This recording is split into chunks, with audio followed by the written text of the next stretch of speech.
ಕೂದಲು ಜಾಸ್ತಿ ಉದುರುತ್ತಾ ಇದೆಯಾ? ಹಾಗಾದ್ರೆ ನಾನು ಇವತ್ತು 3 ಪವರ್ಫುಲ್ ಹೋಮ್ ರೆಮಿಡೀಸ್ನ ಹೇಳ್ತಾ ಇದ್ದೀನಿ. ನೀವು ಅದನ್ನ ಒಂದ್ಸತಿ ಅಪ್ಲೈ ಮಾಡಿ ನೋಡಿ, ಒಂದೇ ವಾರದಲ್ಲಿ ಡಿಫ್ರೆನ್ಸ್ನ ಕಾಣ್ತೀರಾ. ಎಲ್ಲರಿಗೂ ನಮಸ್ಕಾರ, welcome back to my channel. ನೀವು ನೋಡ್ತಾ ಇದ್ದೀರಾ ಡಿಚ್ಚಿ ಕಿಚನ್ ಯೂಟ್ಯೂಬ್ ಚಾನಲ್.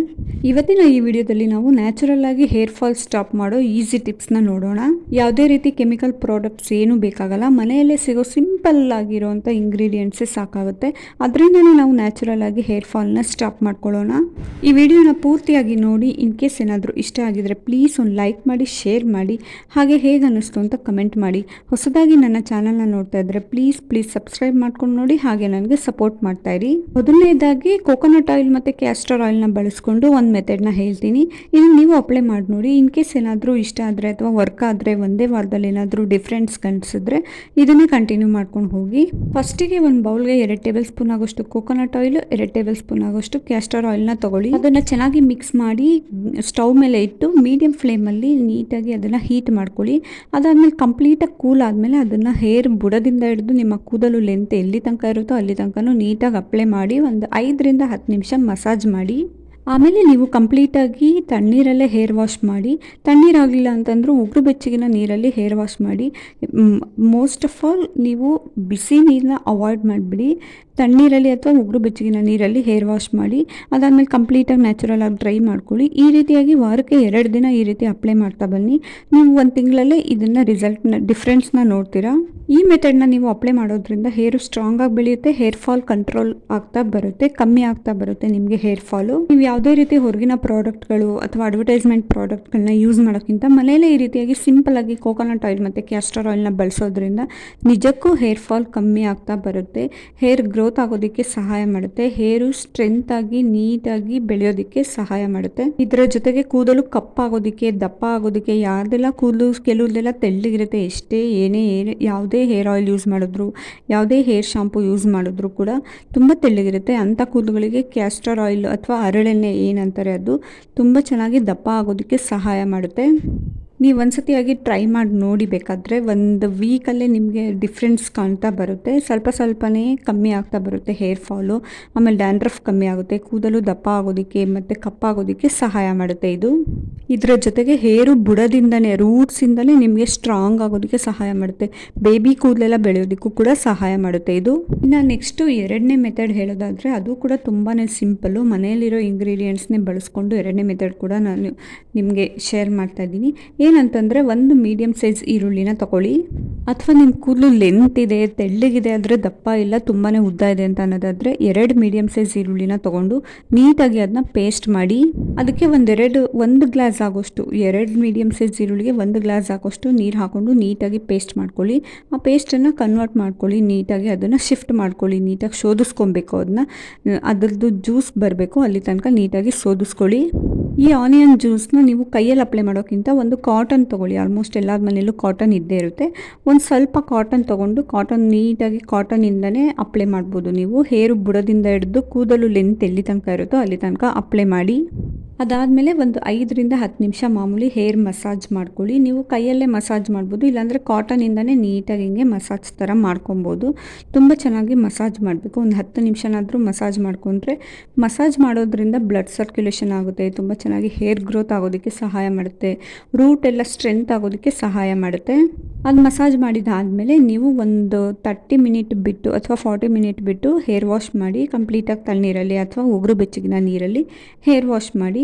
ಇದರಿಂದ ನಿಮ್ಮ ಕೂದಲು ಸ್ಟ್ರಾಂಗ್ ಆಗುತ್ತೆ ಮತ್ತು ಬೇಗ ಬೆಳೆಯೋದಕ್ಕೆ ಸಹಾಯ ಮಾಡುತ್ತೆ. ಆನಿಯನ್ ನಿಜಕ್ಕೂ ಬೇಗ ಬೆಳೆಯೋದಕ್ಕೆ ಸಹಾಯ ಮಾಡುತ್ತೆ. ಇದರ ಜೊತೆಗೆ ಹೇರ್ ಫಾಲ್ ಆಗೋದು ಕಂಟ್ರೋಲ್ ಮಾಡುತ್ತೆ. ಮತ್ತು ಕೆಲವ್ರಿಗೆ ಒಂದು ಕಡೆ ಎಲ್ಲ ಸ್ವಲ್ಪ ಹೇರ್ ಬೆಳೆದೇ ಇರೋದಿಲ್ಲ, ಅಲ್ಲೆಲ್ಲ ಬೇಬಿ ಹೇರ್ಸ್ ಎಲ್ಲ ಬೆಳೆಯೋದಕ್ಕೂ ಸಹಾಯ ಮಾಡುತ್ತೆ. ತುಂಬ ಚೆನ್ನಾಗಿ ಈ ರೀತಿ ವಾರಕ್ಕೆ 1-2 ಸತಿ ಅಪ್ಲೈ ಮಾಡ್ತಾ ಬನ್ನಿ. ನೀವು 1 ತಿಂಗಳಲ್ಲಿ ಡಿಫ್ರೆನ್ಸ್ ಕಾಣ್ತೀರಾ. ಆನಿಯನ್ ಜ್ಯೂಸ್ನ ನೀವು ಮಾಮೂಲಿ ಫ್ರಿಜ್ಜಲ್ಲಿ ಇಟ್ಕೊಳ್ತೀನಿ ಅಂದರೆ 1-2 ಟೈಮ್ ಆಗೋಷ್ಟು ಬಳಸ್ಬೋದು. ಅಷ್ಟರ ಮಟ್ಟಿಗೆ ಫ್ರಿಜ್ಜಲ್ಲಿ ಇಟ್ಕೊಬೋದು. ತುಂಬ ಜಾಸ್ತಿ ಹೊತ್ತು ಇಟ್ಟರೆ ಅದು ಸ್ಮೆಲ್ ಬರುತ್ತೆ, ಕೆಲವರಿಗೆ ಆನಿಯನ್ ಸ್ಮೆಲ್ ಆಗೋದಿಲ್ಲ. ಅವ್ರು ಏನು ಮಾಡಿ ಅಂತಂದರೆ, ವಾರಕ್ಕೆ 2 ಸತಿ ಬಳಸೋ ಬದಲು 1 ಸತಿ ಬಳಸಿ. ನಿಧಾನಕ್ಕೆ ನಿಮಗೆ ಡಿಫ್ರೆನ್ಸ್ ಕಾಣುತ್ತೆ.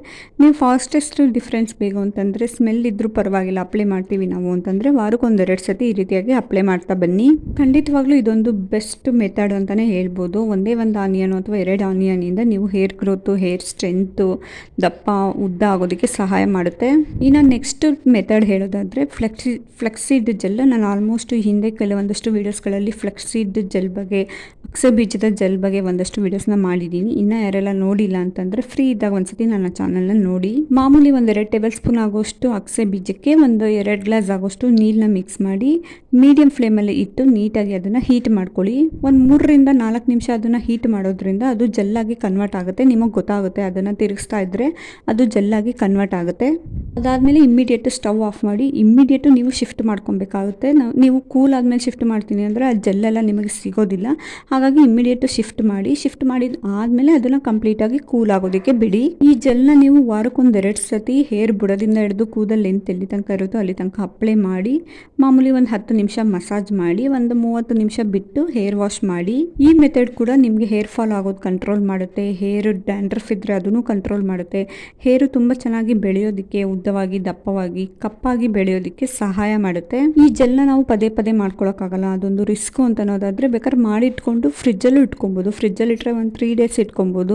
ರೂಮ್ ಟೆಂಪ್ರೇಚರಲ್ಲಿ ಇಟ್ಟರೆ ಒಂದು 2 ಡೇಸ್ ಆದರೂ ಇಟ್ಕೊಬೋದು ನೀವು. ಈ ಅಗಸೆ ಬೀಜನೂ ತುಂಬ ಚೆನ್ನಾಗಿ ವರ್ಕ್ ಆಗುತ್ತೆ. ಇದು ಯಾವುದೇ ರೀತಿ ಸ್ಮೆಲ್ ಬರಲ್ಲ, ಸೈಡ್ ಎಫೆಕ್ಟ್ ಆಗಲ್ಲ. ಬೇಕಾದ್ರೆ ನೀವು 1-2 ಸತಿ ಟ್ರೈ ಮಾಡಿ ನೋಡಿ. ಅಕಸ್ಮಾತ್ ನಿಮ್ಗೆ ಏನಾದರೂ ಇಷ್ಟ ಆದರೆ ಅದನ್ನೇ ಕಂಟಿನ್ಯೂ ಮಾಡ್ತಾ ಹೋಗಿ. ನೀವು 1-2 ತಿಂಗಳಲ್ಲಿ ಡಿಫ್ರೆನ್ಸ್ ಕಾಣ್ತೀರಾ. ಇದು ಆಲ್ಮೋಸ್ಟ್ ಏನು ಜಾಸ್ತಿ ಪ್ರೈಸು ಕೂಡ ಅಲ್ಲ. ಮಾರ್ಕೆಟ್ಗಳಲ್ಲಿ ಸಿಗುತ್ತೆ, ಆನ್ಲೈನಲ್ಲಿ ಸಿಗುತ್ತೆ. ನೀವು ಕಮ್ಮಿ ಪ್ರೈಸಲ್ಲೇ ಆರಾಮಾಗಿ ನೀವು ಈ ರೀತಿಯಾಗಿ ಮನೆಯಲ್ಲೇ ಮಾಡಿಕೊಂಡು ಹೇರ್ ಫಾಲ್ ಕಂಟ್ರೋಲ್ ಮಾಡ್ಕೊಳ್ಳೋದಕ್ಕೆ ಸಹಾಯ ಮಾಡ್ಕೊಬೋದು. ನೀವು ಹೊರಗಡೆ ಪ್ರಾಡಕ್ಟು ಯೂಸ್ ಮಾಡೋಕ್ಕಿಂತ ಮನೆಯಲ್ಲೇ ಇರುವಂಥ ಈ ರೀತಿ ಅಗಸೆ ಬೀಜ, ಮೆಂತ್ಯ ಕಾಳು ಅಥವಾ onion juice, coconut oil, castor oil ಇವೆಲ್ಲದನ್ನು ಬಳಸಿ ಮನೆಯಲ್ಲೇ ಮನೆಮದ್ದು ಮಾಡಿಕೊಂಡು ನೀಟಾಗಿ ಹೇರ್ನ ಗ್ರೋತ್ ಮಾಡ್ಕೊಬೋದು. ಇದು ಯಾವುದು ಕೂಡ ಯಾವುದೇ ರೀತಿ ಸೈಡ್ ಎಫೆಕ್ಟ್ ಆಗಲ್ಲ. ಕೆಲವೊಬ್ಬರಿಗೆ ಆನಿಯನ್ ಸ್ವಲ್ಪ ಸ್ಮೆಲ್ ಆಗದೆ ಇರ್ಬೋದು, ಆದರೆ ಅಡ್ಜಸ್ಟ್ ಮಾಡ್ಕೊಳ್ತಾ ಅಟ್ಲೀಸ್ಟ್ ವಾರಕ್ಕೆ ಒಂದು ಸತಿನಾದರೂ ಅಪ್ಲೈ ಮಾಡ್ತಾ ಹೋದರೆ ಆರಾಮ್ಸೆಯಾಗಿ ಕೂದಲು ಚೆನ್ನಾಗಿ ಬೆಳೆಯುತ್ತೆ. ಇದರ ಜೊತೆಗೆ ನೀವು ಕೆಲವೊಂದಷ್ಟು ಟಿಪ್ಸ್ಗಳನ್ನ ಫಾಲೋ ಮಾಡಬೇಕಾಗುತ್ತೆ. ಅಂತಂದರೆ ತುಂಬ ಟೈಟಾಗಿ ಹೇರ್ನ ನೀವು ಟೈಟಾಗಿ ಹೇರ್ ಸ್ಟೈಲ್ ಮಾಡೋದ್ರಿಂದ ಅಥವಾ ಸ್ಟ್ರೆಸ್ ಇರೋದ್ರಿಂದ, ತುಂಬ ಡಸ್ಟಲ್ಲಿ ಹೇರ್ನ ನೀವು ಹಾಗೆ ಲೂಸಲ್ಲಿ ಬಿಟ್ಕೊಂಡು ಹೋಗೋದ್ರಿಂದ ಇದೆಲ್ಲದೂ ಕೂಡ ಹೇರ್ ಫಾಲ್ ಆಗೋದಕ್ಕೆ, ಹೇರ್ ಡ್ಯಾಂಡ್ರಫ್ ಆಗೋದಕ್ಕೆ ಕಂಪ್ಲೀಟಾಗಿ ಅದು ಹೆಲ್ಪ್ ಮಾಡುತ್ತೆ. ಹಾಗಾಗಿ ನೀವು ಸಮ್ಮರ್ ಸೀಸನ್ ಯಾವ್ಯಾವ ಸೀಸನಲ್ಲಿ ಯಾವ್ಯಾವ ರೀತಿ ಹೇರ್ನ ಕೇರ್ ಮಾಡಬೇಕು ಅದನ್ನು ಕೇರ್ ಮಾಡ್ತಾ ಬನ್ನಿ. ಇದರ ಜೊತೆಗೆ ಹಾಟ್ ವಾಟರ್ನ ಅವಾಯ್ಡ್ ಮಾಡಿ. ಕಂಪ್ಲೀಟಾಗಿ ನೀವು ಹೇರ್ ವಾಶ್ ಮಾಡ್ತೀನಿ, ಕಂಪ್ಲೀಟಾಗಿ ಹೇರ್ ಕೇರ್ ಮಾಡೇ ಮಾಡ್ತೀನಿ ಅನ್ನೋದಾದರೆ ಹಾಟ್ ವಾಟರ್ನ ಹೇರ್ಗೆ ಅಪ್ಲೈ ಮಾಡೋದನ್ನ ಅವಾಯ್ಡ್ ಮಾಡಿ. ಆದಷ್ಟು ನೀವು ಉಗುರು ಬೆಚ್ಚಗಿನ ನೀರಲ್ಲಿ ಅಥವಾ ತಣ್ಣೀರಲ್ಲಿ ಹೇರ್ ವಾಶ್ ಮಾಡೋದ್ರಿಂದ ನಿಮ್ಮ ಕೂದಲಿಗೆ ನಿಮಗೆ ಸಹಾಯ ಆಗುತ್ತೆ. ಹೇರ್ ದಪ್ಪ ಆಗುತ್ತೆ, ಕೂದಲು ಉದ್ರೋದು ಕಮ್ಮಿ ಆಗುತ್ತೆ, ಡ್ಯಾಂಡ್ರಫ್ ಆಗೋದು ಕಮ್ಮಿ ಆಗ್ತಾ ಬರುತ್ತೆ. ಕೆಲವರಿಗೆ ತಣ್ಣೀರಲ್ಲಿ ಹೇರ್ ವಾಶ್ ಮಾಡೋದ್ರಿಂದ ಶೀತ ಆಗುತ್ತೆ, ನಾವು ಮಾಡಲ್ಲ, ಅದೆಲ್ಲ ನಮಗೆ ಹಿಂಸೆ ಆಗುತ್ತೆ ಅನ್ನೋದಾದರೆ ಅಟ್ಲೀಸ್ಟ್ ಉಗುರು ಬೆಚ್ಚಗಿನ ನೀರಲ್ಲಿ ಹೇರ್ ವಾಶ್ ಮಾಡಿ. ಕಂಪ್ಲೀಟಾಗಿ ಬಿಸಿ ಬಿಸಿ ನೀರಲ್ಲಿ ಹೇರ್ ವಾಶ್ ಮಾಡೋದ್ರಿಂದ ಅಲ್ಲೇ ಡ್ಯಾಮೇಜ್ ಆಗೋದಕ್ಕೆ ಸ್ಟಾರ್ಟ್ ಆಗುತ್ತೆ. ಹೇರ್ ಫಾಲ್ ತುಂಬ ಚೆನ್ನಾಗಿ ಹೇರ್ ಫಾಲ್ ಆಗುತ್ತೆ, ಹೇರ್ ಡ್ಯಾಂಡ್ರಫ್ ಕೂಡ ಆಗುತ್ತೆ. ನೀವು 2-3 ಸತಿ ಟ್ರೈ ಮಾಡಿ. ಉಗುರು ಬೆಚ್ಚಗಿನ ನೀರಲ್ಲಿ ಹೇರ್ ವಾಶ್ ಮಾಡೋದನ್ನು ಟ್ರೈ ಮಾಡ್ತಾ ಬಂದರೆ ನಿಮಗೆ ಅದು ಅಡ್ಜಸ್ಟ್ ಆಗ್ತಾ ಹೋಗುತ್ತೆ. ಹಾಟ್ ವಾಟರ್ ಬೇಡಪ್ಪ, ಇದರಲ್ಲೇ ನಾವು ಟ್ರೈ ಮಾಡೋಣ, ಹೇರ್ ಫಾಲ್ ಆಗೋದು ಕಂಟ್ರೋಲ್ ಆಗುತ್ತೆ ಅಂತ ನಿಮಗೆ ಡಿಫ್ರೆನ್ಸ್ ಕಾಣುತ್ತೆ. ಇದೆಲ್ಲದೂ ಕೂಡ ನಾನು ಪರ್ಸ್ನಲ್ ಆಗಿ ಯೂಸ್ ಮಾಡೋದ್ರಿಂದ ನಾನು ನಿಮ್ಮ ಜೊತೆ ಶೇರ್ ಮಾಡ್ತಾ ಇದ್ದೀನಿ. ಹಾಗಾಗಿ ನಾನು ಯಾವುದೇ ರೀತಿ ಪ್ರಮೋಟ್ ಮಾಡೋದಕ್ಕಾಗಲಿ ಅಥವಾ ಮಾಡಿ ಈ ಥರ ಅಂತ ನೀವು ಟ್ರೈ ಮಾಡಿ ಅಂತ ಹೇಳ್ತಾ ಇಲ್ಲ. ನಾನು ಇದನ್ನು ಪರ್ಸ್ನಲಾಗಿ ಯೂಸ್ ಮಾಡ್ತೀನಿ, ಹಾಗಾಗಿ ನಿಮ್ಮ ಜೊತೆ ಶೇರ್ ಮಾಡಿದ್ದೀನಿ.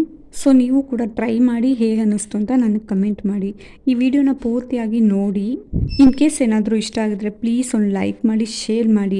ಹಾಗೆ ಇನ್ನಷ್ಟು ಹೊಸ ವೀಡಿಯೋಸ್ಗಳಿಗಾಗಿ ಕಮೆಂಟ್ ಮಾಡಿ. ನಿಮ್ಗೆ ಯಾವ ಥರ ವೀಡಿಯೋಸ್ ಬೇಕು ಅನ್ನೋದನ್ನ ಕಮೆಂಟ್ ಮಾಡಿ. ನೆಕ್ಸ್ಟ್ ಟೈಮ್ ನಾನು ಆ ವೀಡಿಯೋಸ್ನ ನಿಮ್ಮ ಜೊತೆ ಶೇರ್ ಮಾಡ್ತೀನಿ.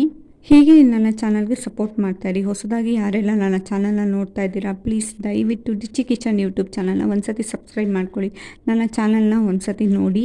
ಸಬ್ಸ್ಕ್ರೈಬ್ ಮಾಡ್ಕೊಳ್ದೆ ನೋಡ್ತಾ ಇರೋರು ಪ್ಲೀಸ್ ಸಬ್ಸ್ಕ್ರೈಬ್ ಮಾಡ್ಕೊಂಡು ನೋಡ್ತಾ ಇರಿ. Thank you for watching. ಮುಂದಿನ ವಿಡಿಯೋದಲ್ಲಿ ಸಿಗ್ತೀನಿ. ನಿಮಗೆ ಇನ್ನಷ್ಟು ಯಾವ್ಯಾವ ರೀತಿ ಹೊಸ ವೀಡಿಯೋಸ್ಗಳು ಬೇಕು ಅಂತ ನನಗೆ ಕಮೆಂಟ್ ಮಾಡ್ತಾಯಿರಿ. Thank you.